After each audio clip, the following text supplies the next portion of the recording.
Olá, seja bem-vindo ao nosso canal e hoje vamos falar de Mateus capítulo 1 e 2. Iremos fazer um estudo expositivo desses dois capítulos para entendermos melhor a palavra do Senhor. Estudaremos desde a genealogia a cada versículo por versículo até finalizarmos os dois capítulos no vídeo. Então vamos para o vídeo?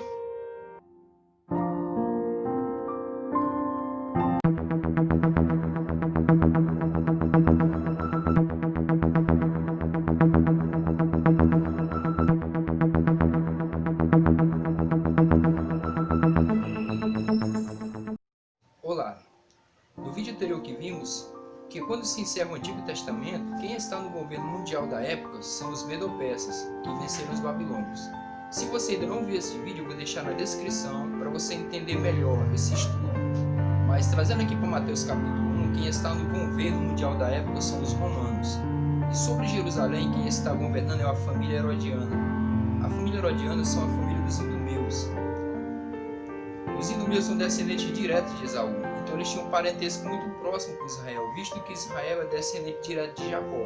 E Esaú e Jacó são irmãos gêmeos, por isso entendemos que eles eram parentes bem próximos. Porém, havia uma grande rivalidade entre eles. Pois bem, vamos fazer um apanhado bem rápido para a gente entender aqui os 4 evangelhos, e a gente já entra direto aqui no evangelho de Mateus. Temos 4 evangelhos, sendo que 3 desses evangelhos são evangelhos sinóticos. E o que significa sinóticos? São evangelhos vistos pela mesma perspectiva. Cada um dos evangelistas focou no aspecto da vida e do ministério de Jesus. Mesmo os evangelistas olhando de ângulo diferente, eles têm as mesmas ênfases. Mas tem um evangelho que foi escrito em outra perspectiva, que é o evangelho de João, que foi escrito por último. O escritor de Mateus escreveu seu evangelho para os judeus.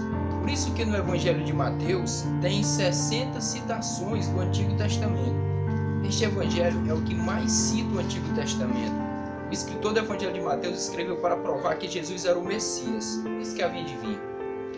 Já no evangelho de Marcos, que foi escrito para os romanos, ele descreve Jesus como o servo vitorioso, o servo poderoso, o servo que cura, que age, o servo que veio buscar o perdido pecador.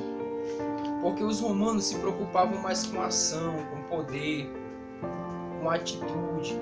Por isso que no evangelho de Marcos vemos menos discurso e mais ação. Jesus é descrito por Marcos sempre em movimento, sempre agindo. Marcos descreve Jesus como o servo vitorioso, aquele que tem o poder. O evangelista Lucas, ele escreve para Teófilo, para os gentios, para os gregos. E ele descreve Jesus como o homem perfeito, 100% homem e 100% Deus. Ele é o evangelho que mais descreve Jesus como um homem de oração, um homem de poder. É o evangelho que mais fala do Espírito Santo agindo na vida de Jesus. De um evangelismo mais universal, no sentido de salvação. Já o evangelho de João já fala mais sobre a última semana de Jesus. Mais ou menos 50% do evangelho de João retrata a última semana de Jesus aqui na terra. João escreve para provar que Jesus é Deus.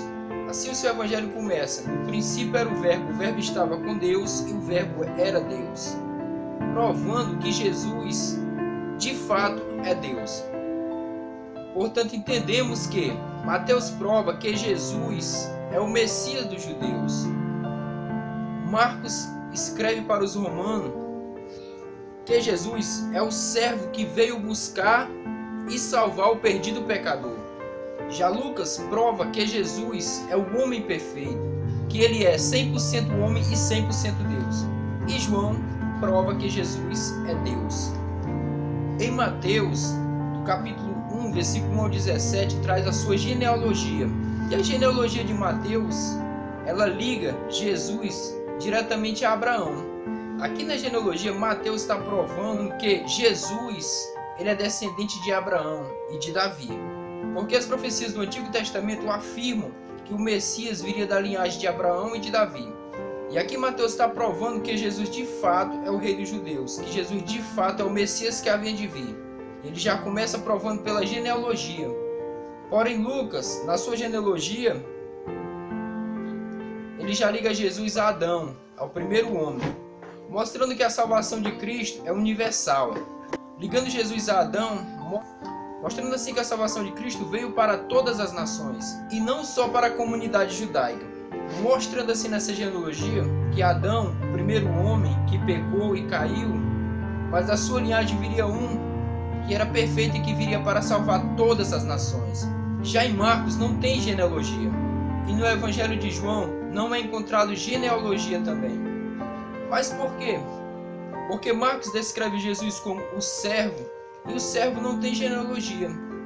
Já João descreve Jesus como Deus, e Deus também não tem genealogia. Então agora, depois desse resumo, vamos entrar agora no Evangelho de Mateus propriamente dito, capítulo 1 e capítulo 2. Vamos agora analisar os versículos do Evangelho de Mateus. Como já falamos aqui, a utilidade da genealogia, que era provar que Jesus era o Messias dos judeus e que também linkava ele a Abraão e a Davi, ficou explicado aqui o sentido da genealogia no capítulo 1, versículo de 1 a 17. Vamos começar agora a analisar do versículo 18 em diante. Ora, o nascimento de Jesus Cristo foi assim. Estando Maria, sua mãe, desposada com José, antes de se ajuntar, achou-se ter concebido do Espírito Santo. Já nesse versículo 18 nós vemos algo maravilhoso da parte de Deus. Porque se a genealogia veio mostrar que Jesus, de fato, era o herdeiro de Davi, da linhagem de Davi, trazendo assim a sua posição de rei na parte humana, que esse versículo prova que Jesus é 100% Deus, porque ele atesta a divindade de Cristo, porque ele foi gerado do Espírito Santo. Versículo de número 19. Então José, seu marido, como era justo, e não queria infamar, intentou deixá-la secretamente. Fazemos aqui, no versículo 19, quão justo era José, que mesmo sob uma suspeita, porque ele não sabia que era uma obra do Espírito Santo, ele não denunciou Maria, ele intentou deixá-la secretamente. E segundo a lei judaica, uma infidelidade era pena de morte por apedrejamento. Versículo 20. E pensando ele nisso, eis que em sonho lhe apareceu o anjo do Senhor, dizendo: José, filho de Davi, não temas receber Maria, porque o que nela está gerado é do Espírito Santo. Então o anjo do Senhor apareceu a José para tirar todas as dúvidas do coração daquele servo. E ele lhe falou: José, não temas receber Maria. Ele veio trazer uma certeza que aquele acontecimento era uma obra e um projeto de Deus. É interessante ressaltar, meus irmãos, que mesmo de todas as famílias ricas de Israel, das famílias abastadas, Deus escolheu um simples carpinteiro e uma simples dona de casa para cuidar do maior tesouro de todo o universo, do Filho de Deus. Simples carpinteiro e uma simples dona de casa para cuidar do maior tesouro de todo o universo, do Filho de Deus, o nosso Senhor e Salvador. Versículo 21. E ela dará à luz a um filho, e lhe porás o nome de Jesus, porque ele salvará o seu povo dos seus pecados. Então ali o anjo revela para José um dos maiores mistérios, a salvação do pecador. Então o anjo do Senhor revela a José que aquela criancinha que havia de nascer era o Filho de Deus e que ele salvaria todos nós dos nossos pecados. Versículo 22. E tudo isso aconteceu para que se cumprisse o que foi dito da parte do Senhor pelo profeta Isaías, que disse... Esse versículo 22 era o complementar do versículo 23. Eis que a virgem conceberá e dará à luz a um filho, e ele será chamado Emanuel, que traduzido é Deus conosco. Então o nível da revelação que o anjo traz a José era muito maravilhoso. Ele não deixou nenhuma sombra de dúvida no coração de José.